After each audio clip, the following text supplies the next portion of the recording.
नमस्कार, स्वागत है आप सभी का। मैं हूं आपके साथ शावनी पटनायक। बुलेटिन की शुरुआत करेंगे। कर्नाटक में जारी कांग्रेस के मैनिफेस्टो में बजरंग दल को बैन करने की बात कही गई थी, जिसको लेकर बजरंग दल में खासा रोष है। बताते हैं कि बजरंग दल ने कांग्रेस के खिलाफ राजधानी के शंकरनगर चौक से पुतला दहन कार्यक्रम किया, जहां पर बजरंग दल ने कांग्रेस के खिलाफ नारे लगाते हुए प्रदर्शन भी किया है। पुतला दहन के बाद चौक में जमीन पर बैठकर हनुमान चालीसा का पाठ भी किया गया।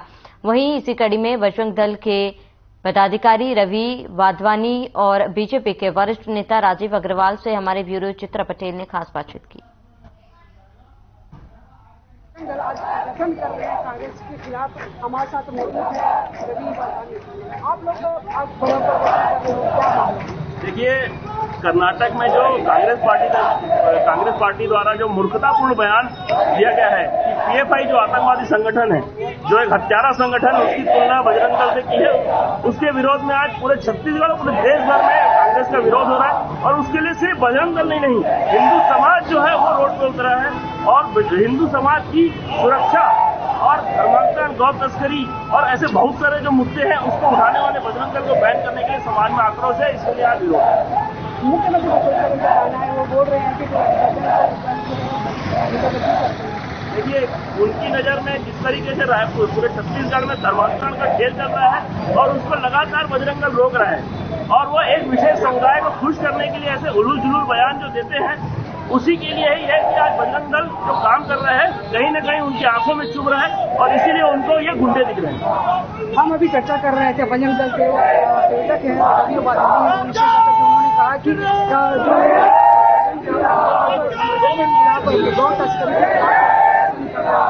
और उसको लेकर राजधानी में कांग्रेस पर जो है कांग्रेस का कार्यक्रम राजधानी के शहीद स्मारक चौक में कार्यक्रम यहाँ पर काफी लोग जो है हमसे चर्चा करने के लिए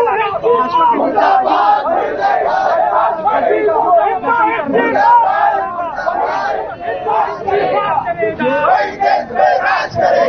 हिंदू हिंदू बात करेगा, वही देश में राज करेगा। कांग्रेस पार्टी मुर्दाबाद मुर्दाबाद मुर्दाबाद। होश में आओ, होश में आओ, होश में आओ, होश में आओ, होश में आओ, होश में आओ, होश में आओ।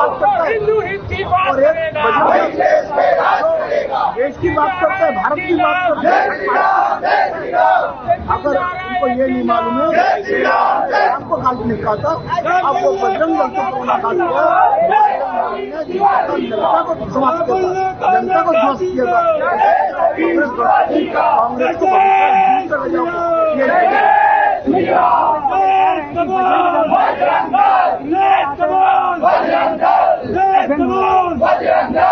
दादागिरी कौन करता है भाई? कौन कर रहा है दादागिरी? ऐसे ढूंढने नजर आ रहे हैं।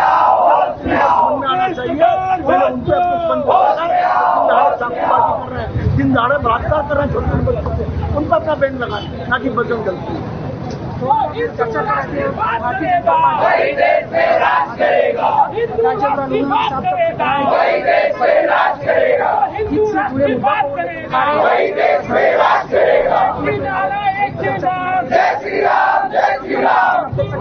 कांग्रेस के खिलाफ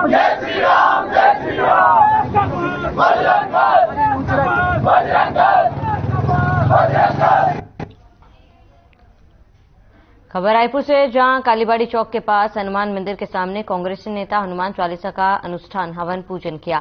इस दौरान उन्होंने कहा कि बजरंग दल बीजेपी के नेताओं को भगवान हनुमान जी सद्बुद्धि दे, जिस पर बीजेपी प्रदेश प्रवक्ता अमित साहू ने पलटवार करते हुए कहा है कि जिस दल को बैन करने के बाद कांग्रेसी कर रहे हैं, आज उन्हीं से प्रेरणा लेकर हवन यज्ञ कर रहे हैं। की बात ये कांग्रेसी कर रहे हैं, आज उन्हीं के बताए रास्ते पर चलकर हवन यज्ञ कर रहे हैं। अच्छा है, उनसे ये कांग्रेसी लगातार प्रेरणा लेते रहे, इसलिए उनके मार्ग पर चल रहे हैं। जो संस्था सनातन धर्म की रक्षा का काम करती है, सनातन धर्म की सेवा का काम करती है, भगवा ध्वज को अपने सीने से लगाती है, गौ माता की रक्षा का काम करती है, आज उन पर बैन की नहीं, उनसे प्रेरणा लेने की आवश्यकता है। और जो कांग्रेसी आज हवन यज्ञ और पूजन कर रहे हैं, सुंदरकांड का पाठ कर रहे हैं, उसकी प्रसादी भी छत्तीसगढ़ के मुख्यमंत्री को अवश्य दीजिए, उन्हें सद्बुद्धि जरूर आएगी।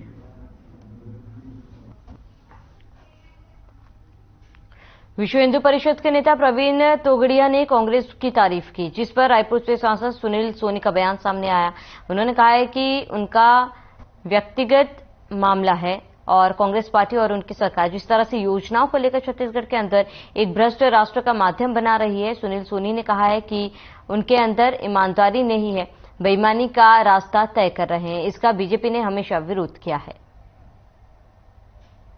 ये मेरी जानकारी में नहीं है और वो उनका व्यक्तिगत मामला है कि वो क्या सोचकर और कौन सी योजना के आधार पर अपना वक्तव्य दिए हैं।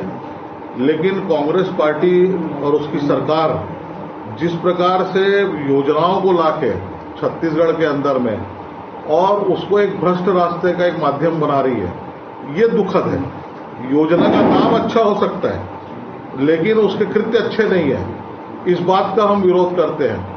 और हम लोगों ने भी कभी किसी योजना को लेकर हमने नहीं कहा, नाम को लेकर नहीं कहा, उसके जो कृत्य है उसको जो जमीन पर लागू करना चाहिए, ईमानदारी होना चाहिए, वो ईमानदारी नहीं है इनके अंदर में। और उसके अंदर में एक बेईमान रास्ता ये लोग जो है तैयार करते हैं, उसका भारतीय जनता पार्टी ने हमेशा विरोध किया है।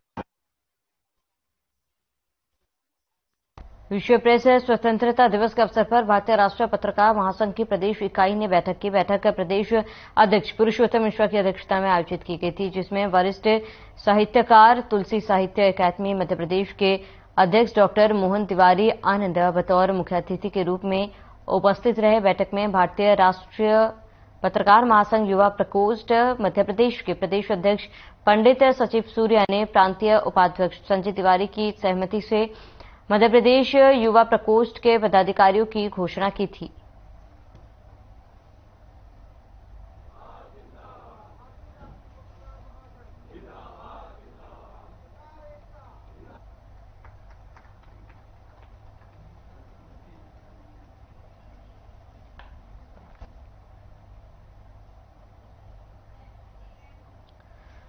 बजरंग दल बैन का कांग्रेस राष्ट्रीय अध्यक्ष द्वारा जारी किए गए घोषणा पत्र के बाद अब छत्तीसगढ़ मुख्यमंत्री बघेल द्वारा बयान सामने आया। उन्होंने कहा जरूरत पड़ने पर विचार करेंगे, जिसके बाद भड़के बजरंगी ने पलटवार किया है। बता दें कि बेमेतरा जिला सह संयोजक नितेश सोनी ने कहा कि बजरंग दल कोई हलवा नहीं जिसे जब चाहे बैन कर दिया जाए। उन्होंने कहा है कि प्रकार की बयानबाजी से कहीं आप सत्ता से ही दूर न हो जाए। उन्होंने कहा कि ये बयान साफ बता रहा है कि ये लंका दहन की आहट है। घोषणा पत्र जारी हुआ है अभी हाल में ही, उन्होंने बजरंग दल संगठन हिंदूवादी संगठन को बैन करने की बात कही है। मैं उनको बताना चाहूंगा बजरंग दल संगठन कोई हलवा नहीं है जिसे आप बैन कर दे। और छत्तीसगढ़ में भी माननीय मुख्यमंत्री द्वारा एक बयान सामने आया है मीडिया के द्वारा, उन्होंने भी छत्तीसगढ़ में बैन को लेकर विचार करेंगे, ऐसा उन्होंने कहा है। मैं पुनः आप दोनों को बताना चाहूंगा कि बजरंग दल संगठन कोई हलवा नहीं है जिसे आप जब चाहे बैन कर सके। बजरंग दल संगठन हिंदूवादी संगठन है, हिंदुत्व की ताकत है। बजरंग दल के कार्यकर्ता क्या त्याग कर रहे हैं आप क्या जानेंगे। जो इस प्रकार की आप बयानबाजी कर रहे हैं उससे साफ साफ पता चलता है कि आपको लंका दहन की आहट होने लगी है। इस प्रकार की आप बयानबाजी जो कर रहे हैं उनको आप वापस लीजिए, कहीं ऐसा ना हो कि आप सत्ता से ही दूर हो जाएं। अमित शाह के बयान पर बिहार में एफआईआर दर्ज किए जाने को लेकर सीएम भूपेश बघेल का बयान सामने आया। उन्होंने कहा कि गैर बीजेपी शासित प्रदेश में छोटी सी घटना को वर्ग विभाजन करने की कोशिश करते हैं। उन्होंने कहा कि आम जनता से जुड़े मुद्दों से इनका कोई लेना देना नहीं है। साथ ही उन्होंने कहा कि प्रियंका जी ने ठीक कहा कि बीजेपी हिंदू मुसलमान, क्रिश्चियन हिंदू, आदिवासी हिंदू, दलित हिंदू की बात करते हैं, इनकी इसी में मास्टरी है। 30 अप्रैल को बेरोजगारी भत्ता का वितरण हम लोगों ने किया और 1 अप्रैल, 1 मई, 2 मई और 3 मई को बजट में जो हम लोगों ने श्रमिकों के लिए, मितानिनों के लिए, आंगनबाड़ी कार्यकर्ता और सहायिका के लिए, फिर जो राशि हमने वृद्धि की है उस मानदेय में, कल उन्होंने आभार व्यक्त किया। आज नगर सैनिक है, कोटवार है, पटेल है, गौठान समिति, ये सारे सदस्य आए थे, अध्यक्षगण आए थे और आज पहली बार गौठान समिति के अध्यक्ष और सदस्यों को, जो स्वावलंबी गौठान है उसको करीब 1 करोड़ से अधिक की राशि, 1.5 करोड़ रुपए की राशि मानदेय के रूप में उनको वितरित किया गया। खबर रायपुर से है, जहां नेता प्रतिपक्ष नारायण चंदेल ने कहा कि भूपेश बघेल कह रहे हैं कि बजरंगी होने का मतलब यह नहीं है कि आप कानून हाथ में ले लेंगे। उन्होंने कहा कि यह बात उन्हें कांग्रेसियों को भी समझाना चाहिए, जिन्होंने जगदलपुर में थाने में घुसकर कल एक आईपीएस का कॉलर पकड़कर हाथापाई की, लेकिन उन पर कोई भी कार्रवाई नहीं हुई। उन्होंने कहा कि बघेल का तुष्टिकरण का चेहरा जनता समझ चुकी है, वो हिंदू विरोधी है। कर्नाटक चुनाव में कांग्रेस पार्टी ने बजरंग दल पर बैन लगाने की बात को कहकर और बजरंग दल की तुलना पीएफआई से कर करके अपने असली चरित्र और असली चेहरे को उजागर कर दिया है।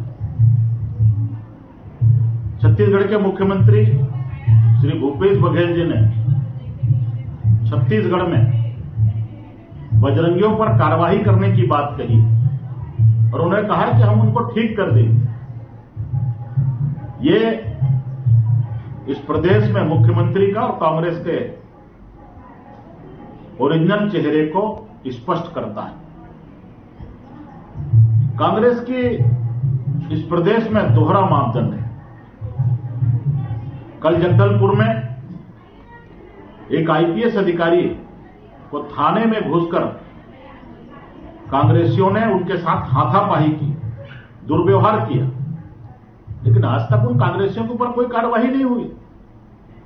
पिछले दिनों कवर्धा में जिस प्रकार से बहुसंख्यक समाज की उपेक्षा की गई। खबर रायपुर से, जहां महिला स्व सहायता समूह के कर्जा लेने की लिमिट बढ़ाने पर बीजेपी नेता संजय श्रीवास्तव का बयान सामने आया, जहां उन्होंने कहा कि सरकार ने वादा किया था कि वह कर्जा माफ करेंगी, लेकिन अब ज्यादा कर्जा लेने के लिए प्रेरित कर रही है। सरकार ने धोखेबाजी के नए कीर्तिमान रचे हैं। सभी वर्गों को ठगने के बाद, सभी वर्गों को छलने के बाद अब उन्होंने स्व सहायता समूह की बहनों को भी ठगने का काम किया है। चुनाव के पूर्व घोषणा पत्र के बिंदु क्रमांक 13 में यह स्पष्ट उल्लेख था कि कांग्रेस की सरकार बनने के बाद स्व सहायता समूह की बहनों का कर्जा माफ किया जाएगा। लेकिन कल जिस तरीके से कर्जे की सीमा बढ़ाई गई कि 4 से 6 लाख रुपए तक का कर्जा लिया जाएगा, लेकिन आपके घोषणा पत्र में स्व सहायता समूह बहनों का कर्जा माफ करने की बात कही थी। ये जो हमेशा से बीजेपी का आरोप रहता है कि आप भ्रम पैदा करके राजनीति करना चाहते हैं, आप छत्तीसगढ़ के लोगों को भ्रमित करना चाहते हैं और अपने वादा के अनुरूप वादा नहीं करते हैं और वादा खिलाफी करते हैं। पहले शराबबंदी की नई परिभाषा कि हमने शराब बंद करने की बात नहीं कही और शराब बंद करने के कारण तमाम प्रकार की दिक्कतें होंगी। खैरागढ़ नए कलेक्टर गोपाल वर्मा ने जिला कार्यालय खैरागढ़ में उपस्थित होकर कार्यभार ग्रहण किया। छत्तीसगढ़ सामान्य प्रशासन विभाग के द्वारा भारतीय प्रशासनिक सेवा के अधिकारियों की नवीन पदस्थापना आदेश 25 अप्रैल को जारी किया गया था, जिसमें जिला के पूर्व कलेक्टर डॉक्टर जगदीश सोनकर का स्थानांतरण संयुक्त सचिव स्कूल शिक्षा विभाग रायपुर में किया गया है।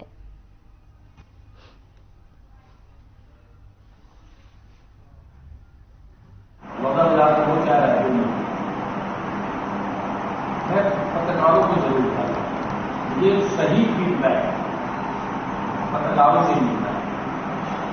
आप सही बताएं, इस पत्रकार अच्छी बात छुपाता हो, बताता हो, सबको बुला लो, क्लियर कट समझ में आ जाता है कि इसमें क्या सच्चाई है। बस एक चीज ध्यान रखना पड़ता है, जैसे आपने बताया, मेरी बात को आपने बुला लिया, पत्रकार पत्रकार होता है, कोई छोटा होता है, बड़ा होता है। कल अगर खबरें छोटी बड़ी होती है, मैं पहले ही बताया। कर्नाटक में जारी कांग्रेस के मैनिफेस्टो में बजरंग दल को बैन करने की बात कही गई है। साथ ही प्रधानमंत्री मोदी ने इसको बजरंगबली से जोड़ा है। इस पर बयान पर सीएम भूपेश ने कहा, मोदी जी फेंकने में बहुत माहिर है, जो चीज पाकिस्तान को भारत का बता देते हैं। उन्होंने कहा कि बैन लगाने की बात बजरंग दल के लिए कही गई थी। वहीं बजरंगबली के लिए नहीं, उन्होंने ये भी कहा कि बजरंगबली के नाम से आप गुंडागर्दी कर रहे हो और बजरंग नाम जोड़कर यह उचित नहीं है। साथ ही ये भी कहा है कि प्रधानमंत्री इतना झूठ बोलते हैं कि लोग इनकी बातों को गंभीरता से नहीं ले रहे। क्या छत्तीसगढ़ में भी बजरंग दल को बैन किया जाएगा? इस सवाल पर सीएम भूपेश बघेल ने कहा, यहाँ के बजरंगियों ने गड़बड़ की तो ठीक भी कर दिए हैं। इतना झूठ बोलते हैं कि लोग अब उसकी बातों को गंभीरता से नहीं ले रहे। इसमें भी झूठ बोल गए। बजरंग दल को बैन लगाने के बाद क्यों गुंडागर्दी कर रहे हैं? यहां भी क्या कर रहे हैं? छत्तीसगढ़ में कम गुंडागर्दी कर रहे हैं, हम सब देख रहे हैं। बजरंग दल के सदस्य होने के नाते आपको यह अधिकार नहीं मिल जाता कि आप कानून में हाथ दें। यदि कोई अपराध हुआ है तो अपराधी को सजा देने की प्रक्रिया है, संवैधानिक व्यवस्था है, पुलिस है, न्याय व्यवस्था है, सीधा एक्शन में।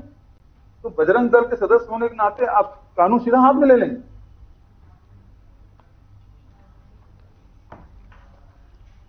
बीजेपी प्रदेश महामंत्री विजय शर्मा ने बयान दिया है कि उन्होंने कहा है कि कांग्रेस का मूल चरित्र विरोधी है और एक बार फिर कर्नाटक में कांग्रेस अध्यक्ष मल्लिकार्जुन खड़गे ने अपने घोषणा पत्र में बजरंग दल और पीएफआई को बैन करने की बात कहकर इसे साबित कर दिया। केंद्र सरकार ने सितंबर 2022 में पीएफआई को पहले ही बैन कर दिया था। कर्नाटक में कांग्रेस ने सिर्फ अपनी तुष्टिकरण की नीति के तहत घोषणा पत्र में पीएफआई के साथ बजरंग दल का नाम लेकर हिंदू संगठन को बदनाम करने की साजिश रची हुई है और आगे कहा है कि कांग्रेस का मूल चरित्र हिंदू विरोधी है। वह राम का नाम सिर्फ वोट लेने के लिए जपती है। जैसे ही उनका उद्देश्य खत्म होता है, कोर्ट के ऊपर पहना जनेऊ उतार देती है। छत्तीसगढ़ में भूपेश बघेल सरकार भी उसी वोट लेने की नीति के तहत समय समय पर राम का नाम लेने का दिखावा करती है।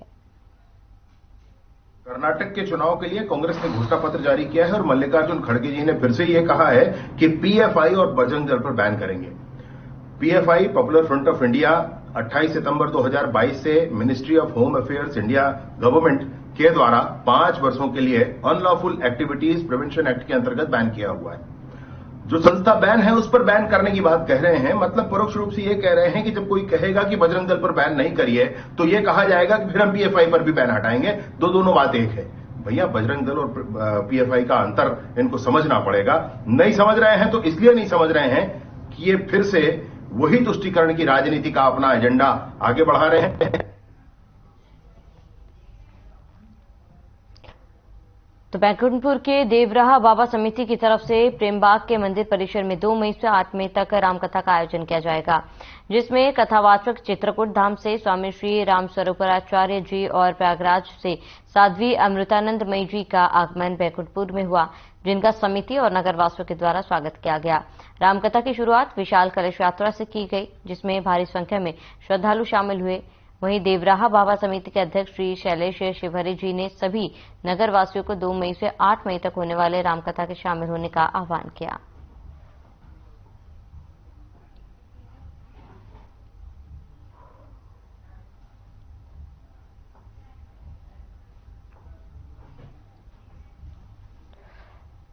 तो आभार सम्मेलन में मुख्यमंत्री भूपेश बघेल ने बड़ी घोषणाएं की है। आभार सम्मेलन में सीएम ने कहा है कि हमने शासकीय कर्मियों के लिए ओल्ड पेंशन स्कीम लागू किया है। श्रमिकों को भी 7,000 सालाना देने की शुरुआत की है। बेरोजगार साथियों को हम 2,500 रुपए प्रति माह दे रहे हैं। इसके साथ ही उन्होंने कहा कि मई दिवस पर हमने श्रमिकों के लिए बड़े फैसले लिए। श्रमिक, शासकीय कर्मचारी, किसान और बहनों के सम्मान में हमने कोई कसर नहीं छोड़ा।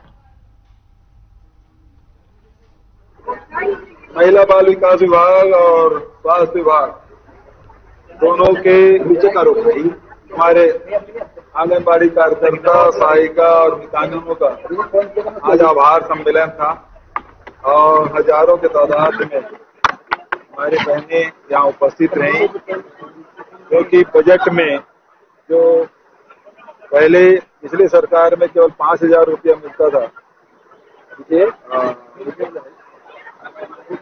आंगनबाड़ी कार्यकर्ताओं को, अब वो 10,000 रुपया और जो मिनी आंगनबाड़ी है उसको 7,500 रुपया और मितानिनों का भी अब 2,200 रुपया हर महीने फिक्स रूप से मानदेय मिलेगा।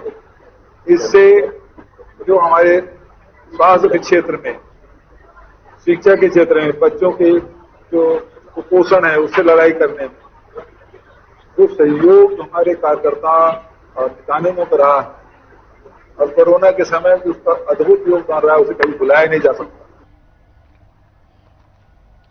मुख्यमंत्री भूपेश बघेल ने 5,000 आंगनबाड़ी भवन बनाने की घोषणा की, जिसको लेकर पूर्व मंत्री बृजमोहन अग्रवाल ने भूपेश सरकार पर निशाना साधा है और कहा कि मुख्यमंत्री भूपेश बघेल घोषणा वीर बन गए हैं, पूरे साल का बजट भी खर्चा कर देंगे लेकिन काम नहीं कर पाएंगे।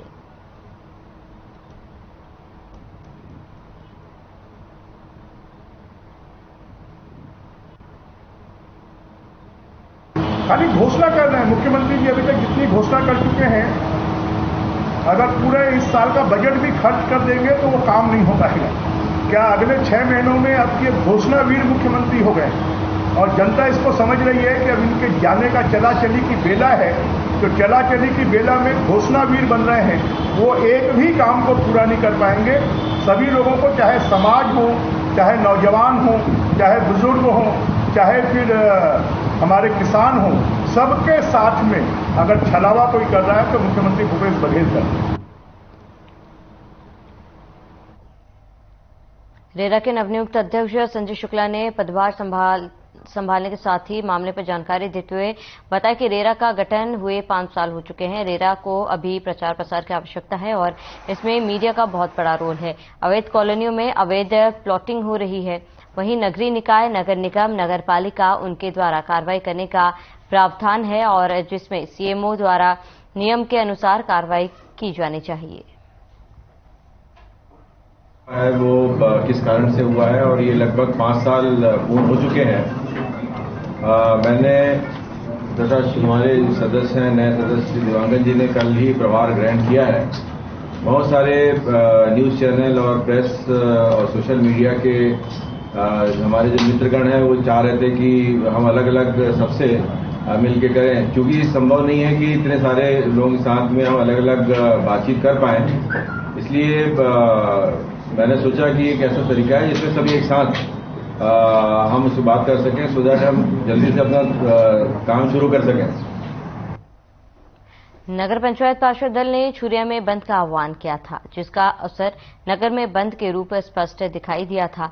बताते हैं कि नगर पंचायत अध्यक्ष श्रीमती राजकुमारी सिन्हा के खिलाफ 11 पार्षदों ने अविश्वास प्रस्ताव दिया, लेकिन 12 दिन बीत जाने के बाद भी अविश्वास प्रस्ताव पर मतदान तारीख तय नहीं होने से पार्षदों ने नाराजगी दिखाई दे रही है। इसको लेकर आज नगर बंद का आह्वान किया था, जो सफल होता दिखाई दे रहा है।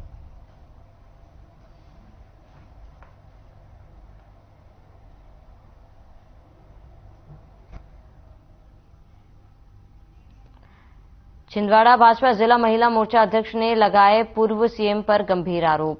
आपको बता दें कि बीजेपी जिला महिला मोर्चा अध्यक्ष गरिमा प्रतीक दामोदर ने प्रेस वार्ता के दौरान पूर्व सीएम पर गंभीर आरोप लगाए।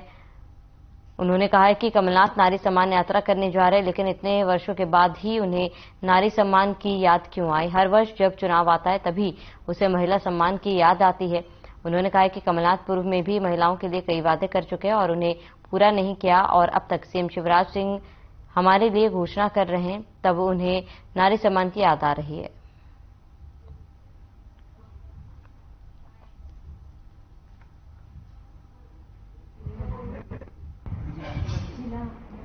मैं कमलनाथ जी से ये पूछना चाहूंगी कि वे महिलाओं के सम्मान की बात करते हैं, नारी सम्मान योजना, नारी सम्मान यात्रा निकालने जा रहे हैं। इसके पूर्व में वो इतने वर्षों में रहे हैं कमलनाथ जी, उनकी सरकार रही है राज्य में, केंद्र में, तब इनको महिलाओं की, बहनों की क्यों याद नहीं आती है? तब बहनों के सम्मान की, बच्चियों के सम्मान की याद क्यों नहीं आती है?